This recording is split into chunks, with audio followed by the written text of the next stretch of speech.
Question number 16 जिसमें 3 partners दिए गए हैं, सिंह, पांडे और गुप्ता। इनका ओड रेशियो दिया गया है 3:2:1 का। ये इनकी दी गई है कैपिटल साइड, लायबिलिटी साइड और ये एसेट्स एंड प्रॉपर्टी साइड, जैसे कि आप देख सकते हैं। और इसमें से अब ये क्वेश्चन में कह रहा है कि सिंह रिटायर हो रहे हैं, तो इसमें से हमें रिवैल्यूएट क्या करना है, मशीनरी एंड फर्नीचर को अप्रिशिएट करना है, यानी 10% से बढ़ाना है। और डेटर्स में 1500 का बैड डेप्स हमें लगाना है, जिसे राइट ऑफ करना है। और स्टॉक की वैल्यू को कितना करना है, 23,000 करना है। और बुक में हमें दी हुई है इसकी वैल्यू 25,000 दी गई है, मीन्स इसे 2000 से कम करना है। और फिर उसके बाद हमें दिया हुआ है कि creditors include 800 are no more payable, यानी कि 800 रुपये हमें इसमें से कम करने हैं, क्रेडिटर में से 800 को कम कर देना है। और कहा है 1500 to be paid to Singh immediately, यानी कि सिंह जो जाएंगे उनको तुरंत कितने 1500 हम पे कर देंगे कैश में, और बाकी की जो बैलेंस अमाउंट बचेगी उसको हम किस में ट्रांसफ़र कर देंगे, उनके लोन में ट्रांसफ़र कर देंगे। अब हमें ये सॉल्व करना है। अब हम आ जाते हैं रिवैल्यूएशन पे। इस पर वर्किंग नोट नहीं बनेगा, क्योंकि इसमें ना तो हमें गुडविल दी है और ना ही हमें न्यू रेशियो या गेनिंग रेशियो फाइंड करना है। सिंपल सा क्वेश्चन था, इसलिए हम डायरेक्टली इसमें रिवैल्यूएशन से ही सोल्व करते हैं, जिसमें कि बैड डेट के लिए कहा गया था कि 1500 हमें कम करने हैं डेटर्स में से। तो हमें पता है एसेट्स हम यहाँ से कम करते हैं, लायबिलिटी बनानी होगी यहाँ से करेंगे, इसका अपोजिट हम एसेट्स को वहाँ से बढ़ाते हैं और लायबिलिटी को वहाँ से कम करते हैं। तो बैड डेट हमें बनाना था जो कि हमारे एसेट्स को कम करता है, इसलिए हमने यहाँ पे इसको डाल दिया। और स्टॉक जो कि हमें 25,000 का दिया गया था इन बैलेंस शीट, और हमें उसे रिड्यूस करके कितना करना था, 23,000 का करना था। मीन्स हमें 2,000 रुपीज कम करने थे स्टॉक से, जो कि हमारी एसेट्स होता है। तो यहाँ से हमने 2,000 रुपीज इसके कम कर दिए। फिर उसके बाद हमें एक पॉइंट दिया गया था जिसमें 10% से हमें मशीनरी और फर्नीचर को अप्रिशिएट करना था, यानी कि उसे बढ़ाना था, कितने से, 10% से।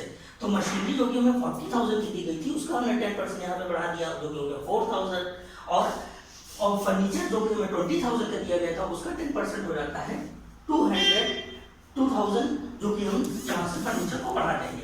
और क्रेडिटर में हमें क्या करना था, लायबिलिटी को कम करना था, जो कि L माइनस घर से करते हैं। क्रेडिटर में 800 की अमाउंट ऐसी थी जो पेबल नहीं थी, जिसको हमें पे नहीं करना था, मीन्स कम करना था। तो हम यहाँ से क्रेडिटर को 800 से कम कर देंगे।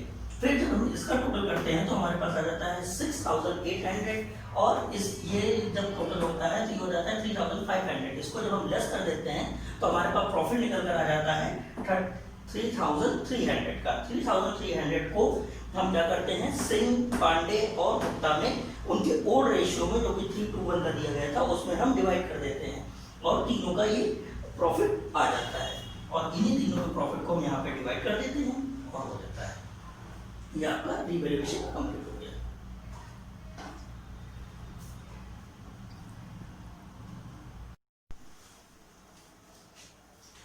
अब आ जाते हैं कैपिटल अकाउंट पे। कैपिटल अकाउंट में जो कि बैलेंस शीट में हमें दिया गया था, सिंह, पांडे और गुप्ता का जो बैलेंस पुराना हमें बैलेंस शीट में दिया गया था, वो दिया गया था 56,000, 44,000 और 32,000 का दिया हुआ था।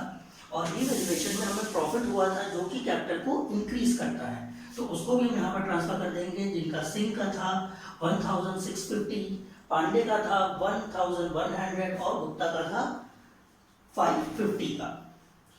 देन ये हम टोटल कर देंगे। और यहाँ पे जो कि हमें एडजस्टमेंट में कहा गया था कि कैश हमें 1500 यानी 1,500 रुपीज हमें कैश पे करनी है, इमीडिएटली पे करनी थी। तो यहाँ पे हमने 1,500 इमीडिएटली हमने पे कर दिया, और जो इनकी बैलेंस अमाउंट थी वो हमने किस में ट्रांसफर कर दी, लोन में ट्रांसफर कर दी, क्योंकि सिंह रिटायर हो रहे थे। अब बाकियों का इधर से कुछ कम नहीं हो रहा है, तो इनका पूरा बैलेंस, यानी पांडे और गुप्ता जो कि रिमेनिंग पार्टनर हमारे पास बचेंगे, उनका हमने बैलेंस यहाँ पर ट्रांसफर कर दिया, और ये सिंपली हमारा कैपिटल अकाउंट कंप्लीट हो गया।